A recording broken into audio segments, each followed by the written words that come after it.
Assalamualaikum warahmatullahi wabarakatuh. Bismillah, walhamdulillah, wassalatu wassalamu ala rasulillah, wa ala alihi wa ashabihi wa mawalah. La hawla wa la quwata illa billah, amma ba'du. Sahabat titik B, dimanapun Anda berada, alhamdulillah pada malam ini kita memasuki bulan penuh keberkahan, yaitu bulan Rajab. Allahumma barik lana fi Rajab wa sya'bana wa balighna Ramadan. Allahumma barik lana fi Rajab. Ya Allah, berkahi kami di bulan Rajab, wa sya'bana, dan bulan setelah Rajab yaitu bulan Ramadan. Wa balighna Ramadan, dan sampaikanlah usia kami hingga bulan suci Ramadan. Alhamdulillah pada malam 1 Rajab ini kita memulai lagi kajian di titik B official setelah sekian lama vakum. Jadi lama tidak ada kajian titik B di titik B official karena ada tugas dadakan, yaitu berkaitan dengan penulisan buku matematika detik level B. Jadi selama 2 bulan, di bulan November, awal November, kemudian Desember, dan kemarin sampai 18 Januari 2023, naskah buku yang judulnya adalah Benarkah 1+1 sama dengan 2? Ini judul bukunya, dengan subjudul adalah Matematika Detik Level B, Otak Bukan Kalkulator. Ini penulisan yang sangat panjang, sebenarnya sudah dilemparkan cukup lama, sekitar 2 tahun. Kami melemparkan pertanyaan, benarkah 1+1 sama dengan 2? Dan mulai ramai beberapa bulan terakhir, sampai kemudian sekarang alhamdulillah mereda.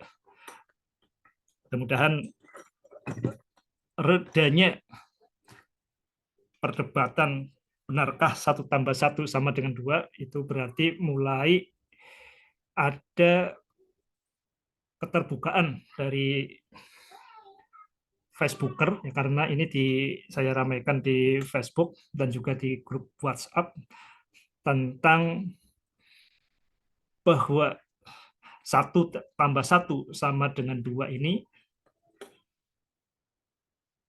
bukanlah sesuatu yang mutlak. Jangan sampai, apalagi ini kalau dikaitkan dengan masalah akidah, ini alhamdulillah sambutan luar biasa, dan kami menjadikan Facebook sebagai laboratorium. Dengan adanya beragam pendapat, dengan adanya beragam sudut pandang, maka kami rumuskan ke dalam buku Benarkah 1+1 sama dengan 2. Tanpa adanya pertentangan, tanpa adanya perdebatan, tanpa adanya pendapat yang berbeda, maka akan sangat sulit untuk menulis buku yang lebih sesuai dengan kebutuhan masyarakat. Jadi buku benarkah 1+1 sama dengan 2 ini menjadi semakin tajam melalui perdebatan di Facebook. Terima kasih sebelumnya kepada sahabat semuanya, baik yang berbeda ataupun kemudian menentang, sama saja semuanya bermanfaat, memberikan sumbangsih demi ketajaban buku ini. Mudah-mudahan buku yang ketiga dari serial Matematika Detik ini bisa bermanfaat seluas-luasnya. Jadi setelah nanti buku terbit, berikutnya adalah memikirkan detail operasionalnya. Jadi setelah benarkah 1+1 sama dengan 2, pertanyaan berikutnya adalah so what? So what? Terus bagaimana? Terus apa yang bisa kita lakukan? Apa manfaatnya? Kita mempertanyakan itu. Sahabat Titikba, dimanapun Anda berada, jadi kita itu bertindak akan menjadi nyaman kalau sesuai dengan keyakinan yang ada di dalam diri kita. Tindakan kita menjadi nyaman kalau merupakan ungkapan keyakinan kita. Jadi kita menjadi diri yang otentik, tidak usah pura-pura. Dan ini seringkali kita melakukan sesuatu yang tidak sadar, melakukan ini itu tanpa kita sadari, tapi sebenarnya itu adalah terjemahan dari apa yang kita yakini. Jadi yang kita yakini benar-benar masuk di dalam keyakinan kita, mempengaruhi spiritual dan emosional kita, itu akan tanpa sadar, tanpa kita sadari, membimbing tindakan kita. Ini termasuk ketika penulisan buku benarkah 1+1 sama dengan 2, ini di bawah sadar saya itu titik terpentingnya adalah jangan sampai nanti memasuki bulan Rajab, buku belum selesai. Jangan sampai nanti memasuki bulan Rajab masih disibukkan dengan penulisan buku Matematika Detik level B. Itu di bawah sadar. Jadi dengan pola pikir yang tidak disadari itu ya setelah saya cerna lagi itu ternyata ya saya menyebabkan bisa kuat 2 bulan lebih, sering begadang sehingga sering tidur setelah subuh untuk mengerjakan level B ini. Itu satu sisi menyebabkan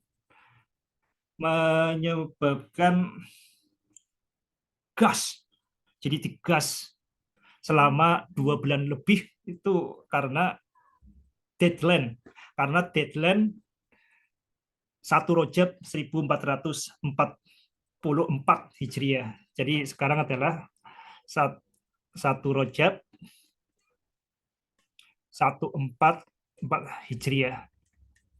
Jadi 1 Rajab 44 Hijriah ini pertama menjadi gas. Gas terus. Tapi di satu sisi juga menjadi rem. Jangan sampai kemudian melampaui tanggal 1 Rajab 1444 Hijriah.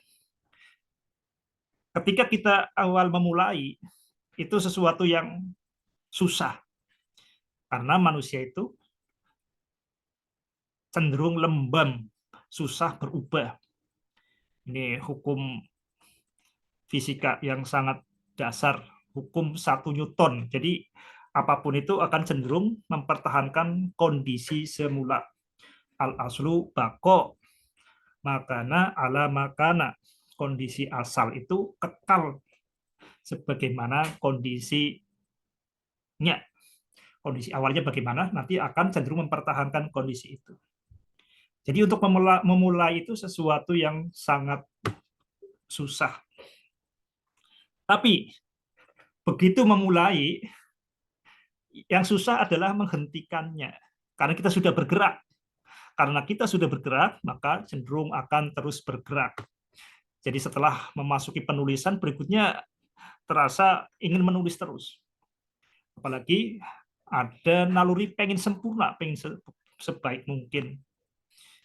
Jadi teringat hadis Nabi, juga teringat surat Al-Mulk. Kita kalau bertindak itu lakukan yang terbaik. Alladzi khalaqal mauta wal hayata liyabluwakum ayyukum ahsanu amala. Dan Dia Allah yang menjadikan mati nol dan hidup untuk menguji, nol dan satu, mati dan hidup, on dan off, untuk menguji siapa yang terbaik amalnya. Bukan yang terbanyak amalnya, bukan yang terlama amalnya, tapi yang terbaik amalnya, berkaitan dengan kualitas.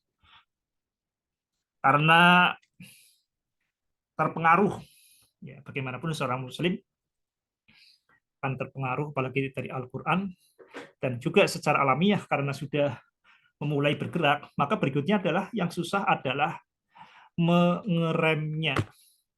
Dan secara alamiah, 1 Rajab 1444 Hijriah itu menjadi gas, tapi juga menjadi rem. Jadi tanggal 18 Januari, Bismillah, saya memaksakan diri untuk cukur rambut, ya. Mencukur rambut sebagai tanda bersyukur. Bersyukur bahwa penulisan buku Benarkah 1 tambah 1 sama dengan 2 itu sudah selesai, sudah tamat, dan saatnya untuk menyambut bulan suci Ramadan. Tentu saja penyambutan tamu agung tidak sepatutnya dadakan. Kita perlu jauh-jauh hari, perlu jauh-jauh pekan, perlu jauh-jauh bulan untuk menyambutnya. Allahumma barik lana fi Rajab wa Sya'bana wa balighna Ramadan. Jadi mudah-mudahan sahabat di rumah dimanapun, mari kita mempersiapkan hati kita, mempersiapkan pikiran kita untuk menjadikan 3 bulan ini menjadi bulan istimewa yang ditandai dengan amalan kita yang istimewa, artinya amal-amalan yang tidak seperti bulan-bulan sebelumnya. Ada sesuatu yang beda. Dan tentu saja sesuatu yang lebih baik. Lebih baik menurut kita, dan terutama lebih baik menurut Allah Subhanahu wa Ta'ala. Sahabat titik Ba, dimanapun Anda berada, pada pertemuan kita hari ini, kita akan berfokus tentang tema besar yang akan kita sampaikan di sini, yaitu berkaitan dengan bulan Rajab, bulan Syaban, dan bulan Ramadan. Mudah-mudahan berlanjut berikutnya menjadi kajian rutin. Temanya adalah Al-Hikam Pintu Kulhu. Jadi Al-Hikam Pintu Kulhu. Al-Hikam sebagai pintu kulhu. Babul kulhu, ya. Pintu kulhu. Al-Hikam sebagai pintu kulhu. Kulhu di sini tentu adalah Qul huwallahu ahad. Apa, mengapa, dan bagaimana tema besar ini. Jadi kita perlu gambaran besar di awal. Jadi berkaitan dengan apa, kemudian mengapa, kemudian bagaimana. Oke. Al-Hikam sebagai pintu kulhu. Ini masih berkaitan dengan kajian kita sebelumnya, yaitu merunut dari awal Al-Hikam karya Syekh Ibnu Athaillah As-Sakandari Qaddasawahu sirrohu. Al-Hikam ini satu kitab tipis yang saya baca berulang-ulang, terutama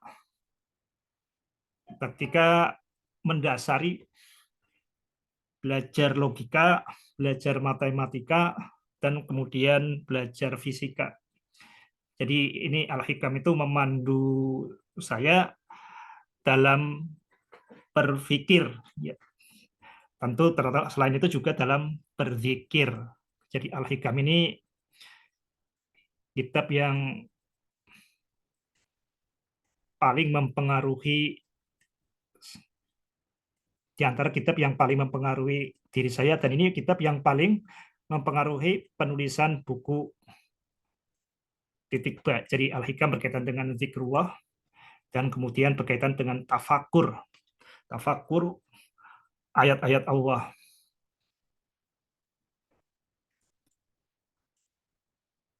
Jadi kita pilih Al-Hikam. Ini tentu yang akan kami kaji di kesempatan ini Al-Hikam dalam perspektif titik ba. Al-Hikam dalam perspektif titik ba. Apa yang dimaksud dengan perspektif titik ba? Ini kita akan membahasnya ini dalam perspektif nuktotul ba titik ba.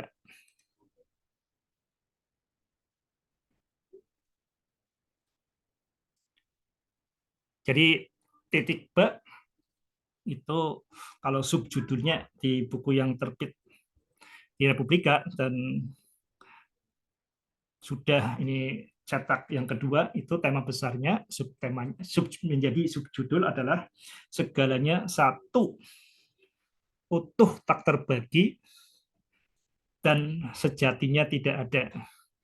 Jadi maksudnya bagaimana? Maksudnya adalah kita akan memandang Al-Hikam ini sebagai satu kesatuan yang utuh. Jadi supaya jelas lebih jelas saya akan jelaskan dengan contoh. Sahabat titik ba, dimanapun Anda berada, ini yang sering saya sampaikan berulang-ulang. Tokoh terbesar yang paling berpengaruh sepanjang sejarah, ini versinya Michael Hart. Dalam 100 tokoh, itu yang kedua adalah Isaac Newton. Kalau yang pertama tidak ada keraguan lagi bagi kita seorang muslim, tapi ini bahkan Michael Hart ini bukan seorang muslim, tapi kemudian menempatkan Nabi Muhammad sebagai tokoh yang paling berpengaruh sepanjang sejarah. Kita akan fokus di Isaac Newton.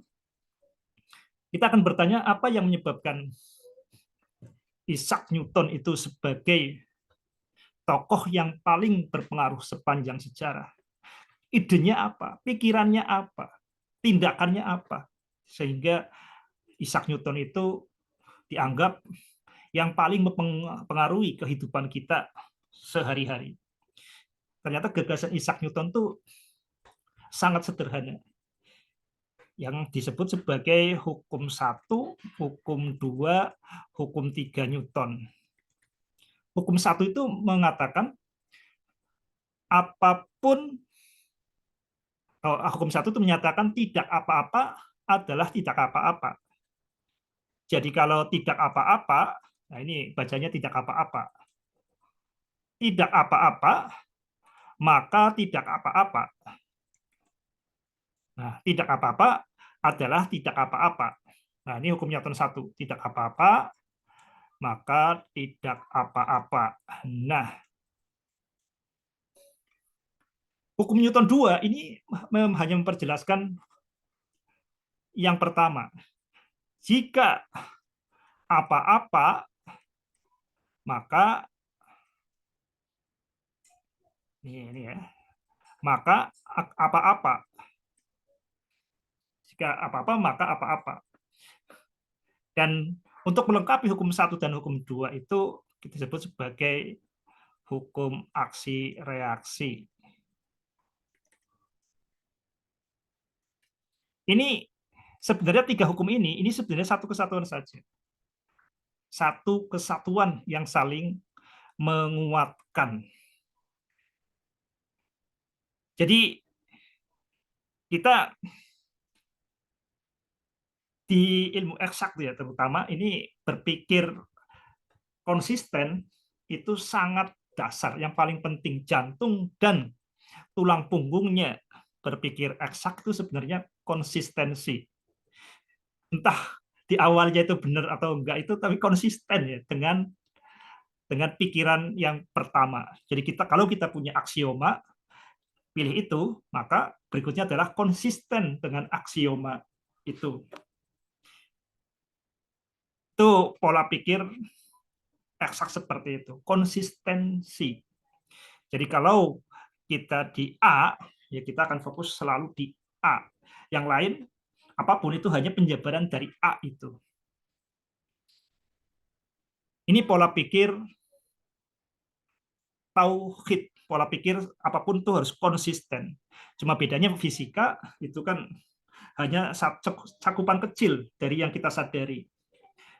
Kalau tauhid tentu adalah cakupannya segala-galanya. Jadi alam semesta ini diciptakan oleh Allahu Ahad, Allah yang tunggal, Allah Al-Ahad, pastilah aturan yang mengaturnya adalah tunggal, konsisten. Bagaimana kita berkaitan dengan membaca Al-Hikam? Membaca Al-Hikam sebagai satu kesatuan itu maksudnya bagaimana? Ini yang ramai di Facebook itu kan yang salah satu yang saya lempar itu berkaitan dengan benarkah alam semesta itu bukti adanya Tuhan?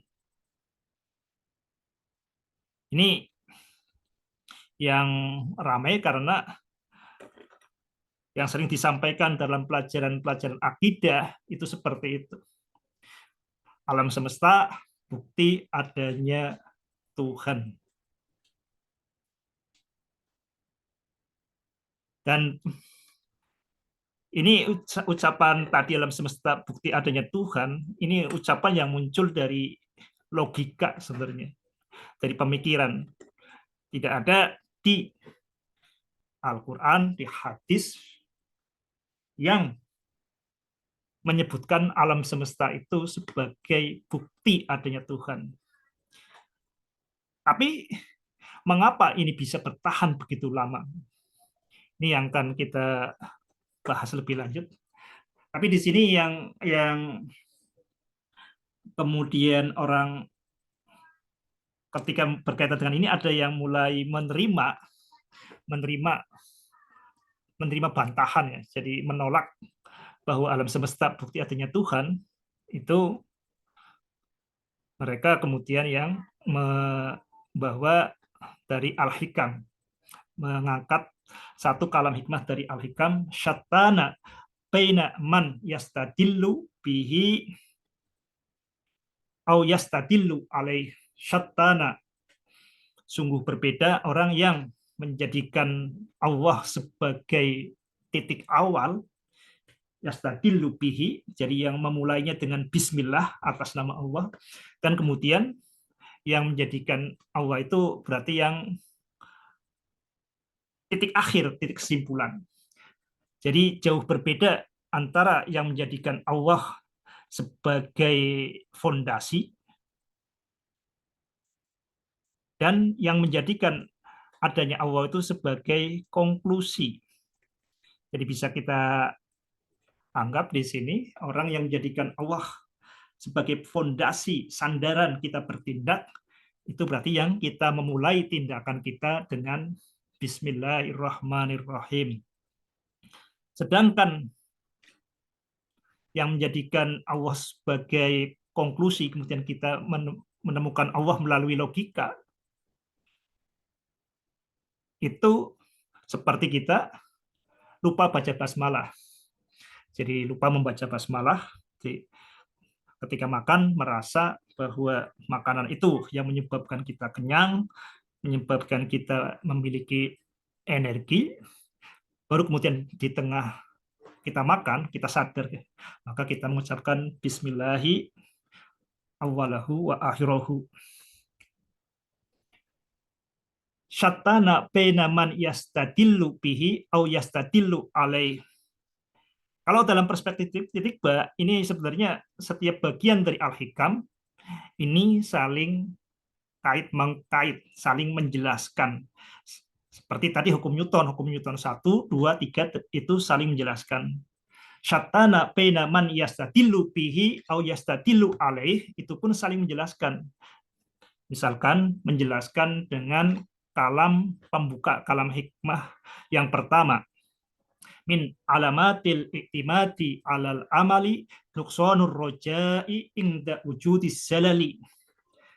Tanda orang yang mengandalkan pada amalnya, min alamatil iktimati al amal nuqsanur roja'i inda wujudis salali, inda wujudis salali. Jadi tanda seorang yang mengandalkan pada amalnya itu adalah tandanya ya, kita berkurang semangat ketika kita terpeleset, ketika kejadian aktual berbeda dengan yang direncanakan, ketika apa yang terjadi berbeda dengan yang menjadi ekspektasi, itu berkurang semangatnya, itu tanda kita mengantungkan amal. Ini Al-Hikam, dua kalam Al-Hikam ini sebenarnya saling menjelaskan.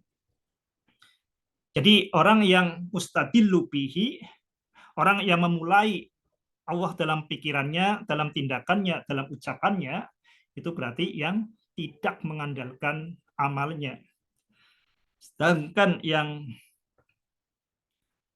menjadikan amalnya, berarti yang yastadillu alaih. Jadi ini saling menjelaskan, kita akan menempatkan Al-Hikam itu sebagai satu kesatuan yang utuh. Itu yang dimaksud Al-Hikam dalam perspektif titik B. Yang membedakan dengan kajian sebelumnya ini adalah nanti akan semakin tegas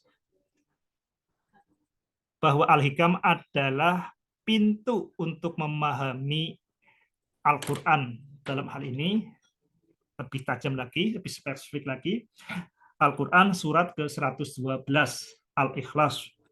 Bismillahirrahmanirrahim. Qul huwallahu ahad. Allahus samad.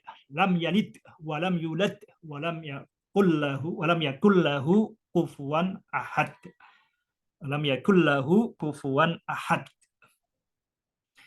Ini penting ya. Ini penting. Jadi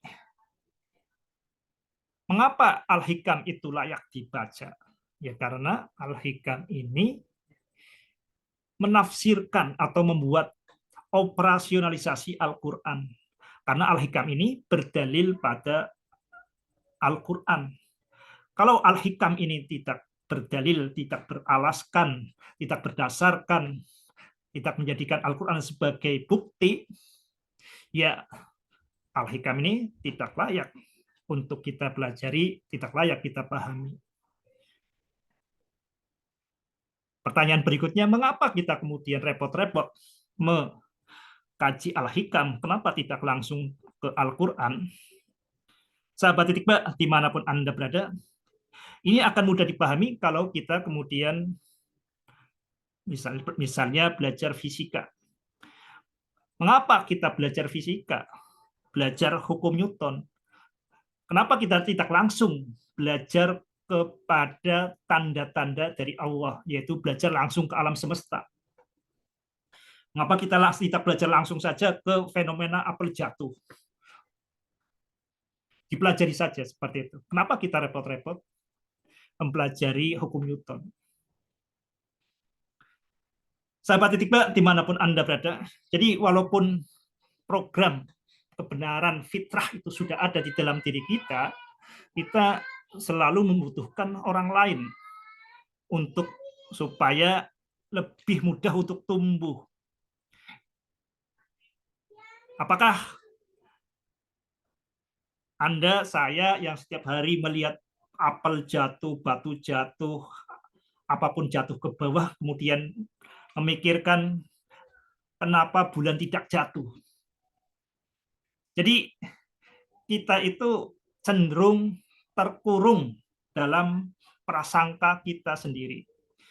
Dengan adanya sudut pandang lain, kita jadi tersentak.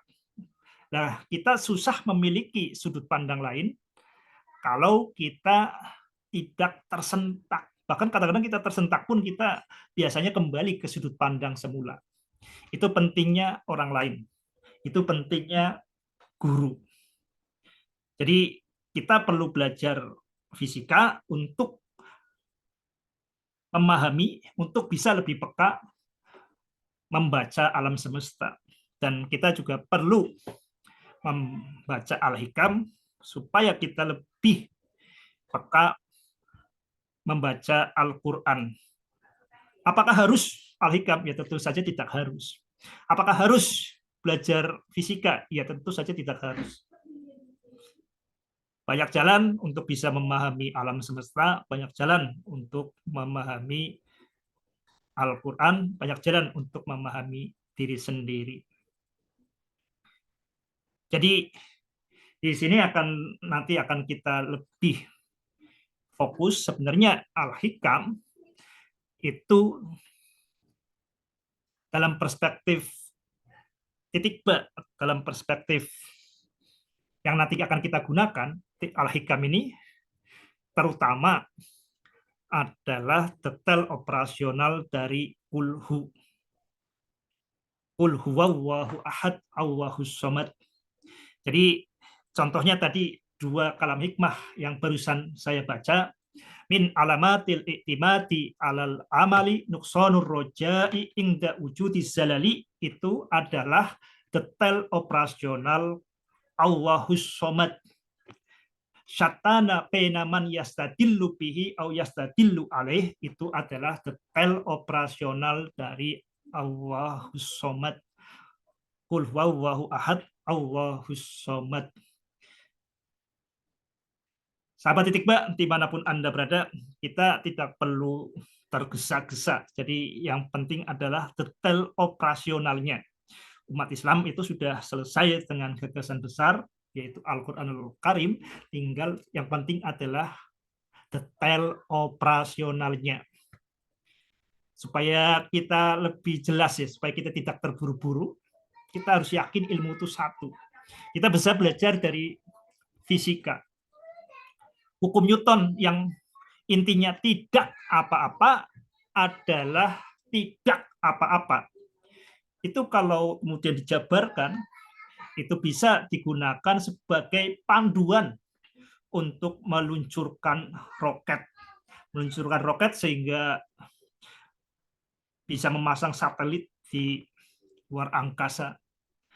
Tidak apa-apa adalah tidak apa-apa, itu bisa digunakan untuk merancang bangunan sampai setinggi 800 meter, yaitu Burj Menara Khalifa di Dubai. Tidak apa-apa adalah tidak apa-apa, itu kalau kemudian dibuat detail operasional yang konsisten, itu bisa digunakan untuk mendeteksi adanya minyak di bawah padang pasir, sehingga pada tahun 1932 itu kemudian terjadi eksplorasi dan eksploitasi pengangkatan minyak dari perut Arab Saudi, sehingga sekarang makmur karena dolar minyak petrodolar itu adalah hasil penerapan detail operasional tidak apa-apa adalah tidak apa-apa. Oke, ini berkaitan dengan apa kajian kita.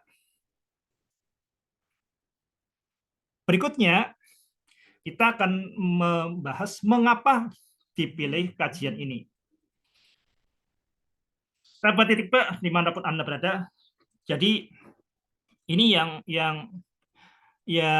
tidak terduga dan ini menjadi terkuak ya antara lain berkat adanya media sosial itu ada akidah yang aneh ya, yang sangat merusak dan berada di fondasi cara kita beragama, tapi kok bisa bertahan.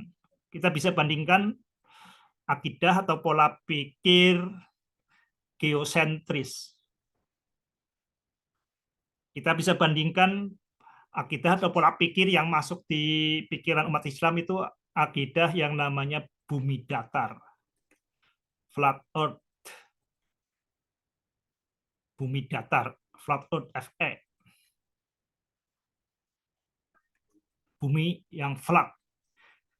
Ini akidah yang pernah menguasai, mendominasi pola pikir kita. Dan dua akidah ini, akidah geosentris dan bumi datar, ini mendalilkan, jadi mendasarkan mereka pada Al-Quran.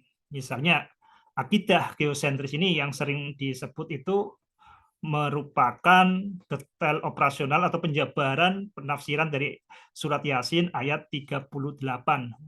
Wasyamsu tajri limustaqaril laha dzalika taqdirul azizil alim.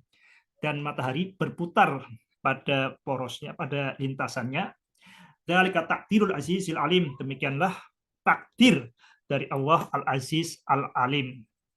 Jadi punya dalil, punya dasar, punya bukti, punya fondasi pada Al-Quran. Kita tahu sekarang akidah ini, ya kalau yang menganut akidah geosentris ini menjadi sekarang hanya lucu-lucuan saja. Mungkin ada yang ya bahkan masih ada sebagian umat Islam yang masih berkekeh ini adalah berdasarkan Al-Quran. Maka kemudian yang tidak percaya ya berarti mengingkari Al-Quran. Nah, ini kesesatan yang kemudian mengatasnamakan Al-Quran. Tapi sekarang akidah ini sudah menjadi lucu-lucuan saja. Akidah geosentris. Kemudian akidah yang juga sempat ramai yaitu akidah bumi datar. Wa ilal ardi kaifa sutihat, dan bagaimana bumi itu dihamparkan. Itu dianggap sebagai dalil, sebagai bukti, sebagai alasan bahwa bumi ini datar. Ini bisa dilihat di surat Al-Ghaziyah, surat ke-88. Ini kalau surat Yasin surat 36. Surat ke-88 ayat berapa ini ya bisa dicek. Wa ilal ardi kaifa sutihat, dan bumi bagaimana dihamparkan. Ini dianggap sebagai dalil bumi datar. Jadi akidah ini mendalilkan, mendasarkan, menempatkan, menjadikan Al-Quran sebagai bukti. Tapi kita sekarang ini sebagai lucu-lucuan saja. Orang yang percaya bumi datar ini sebagai lucu-lucuan saja. Ada satu hal yang pola pikir yang tidak pernah mendasarkan pada Al-Quran, bahkan ini mengingkari Al-Quran, tapi ini yang justru bertahan sampai sekarang. Ini yang kemudian saya namakan sebagai akidah korslet. Akidah korslet ini dalilnya hanya dalil akliyah, hanya berdasarkan logika saja. Mereka yang mengatakan bahwa alam semesta bukti adanya Tuhan itu nggak pernah mengajukan dalil nakliyah. Nggak ada kemudian di Al-Quran yang mengatakan alam semesta itu sebagai bukti adanya Tuhan. Semuanya mengatakan fenomena alam itu sebagai ayat, sebagai tanda. Ini yang sangat aneh, tapi ini bisa bertahan sampai sekarang. Jadi ini yang menjadi PR besar kita. Karena yang namanya akidah itu lebih dari aksioma ya, atau lebih dari postulat. Kalau postulat itu sering diterjemahkan dianggap sebagai fundamental hipotesis, dugaan fundamental. Tapi kalau kemudian akidah itu sudah dipastikan benar. Nah, karena sudah dipastikan benar, itu yang berikutnya adalah masalahnya adalah detail operasionalnya bagaimana. Ini misalkan akidah bumi datar, kita bayangkan seperti ini ya. Jadi kalau kita sudah beriman, itu berikutnya adalah detail operasionalnya bagaimana. Kita bayangkan seperti ini, kalau kita ambil contoh misalnya bumi datar. Selama berakidah bumi datar, ya orang akan takut menjelajahi samudera. Takut nanti kalau misalnya berjalan ke timur terus, ataupun kita berlayar ke timur, nanti terseret ombak, nanti akan sampai ke tepi, ke pinggiran dunia. Ini sesuatu yang menakutkan, menyebabkan orang tidak bisa menjelajah lebih jauh, takut di samudera.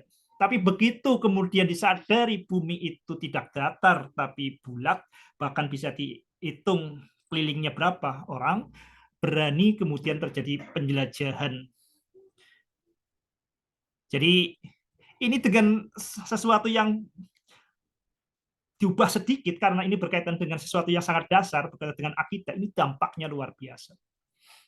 Jadi setelah kita yakin ini dianggap sebagai benar, apalagi bukan dianggap benar karena sebagai kebenaran, karena namanya akidah, agama itu bukan dianggap benar, tapi memang kebenaran, maka berikutnya adalah detail operasional bagaimana. Jadi tema kajian kita nanti Al-Hikam ini terutama kita akan bismillah akan mengikis habis akidah Koslet. Demikian yang bisa saya sampaikan pada pertemuan pertama pada malam 1 Rajab 1441 Hijriah. Insya Allah kita akan bertemu berikutnya membahas Al-Hikam sebagai pintu kulhu. Demikian, mudah-mudahan bermanfaat. Ya ayyuhalladzina amanu taqullaha wa qulu qawlan sadida yuslih lakum a'malakum wa yaghfir lakum dzunubakum wa may yuti'illaha wa rasulahu faqad faza fawzan 'azima. Wassalamualaikum warahmatullahi wabarakatuh.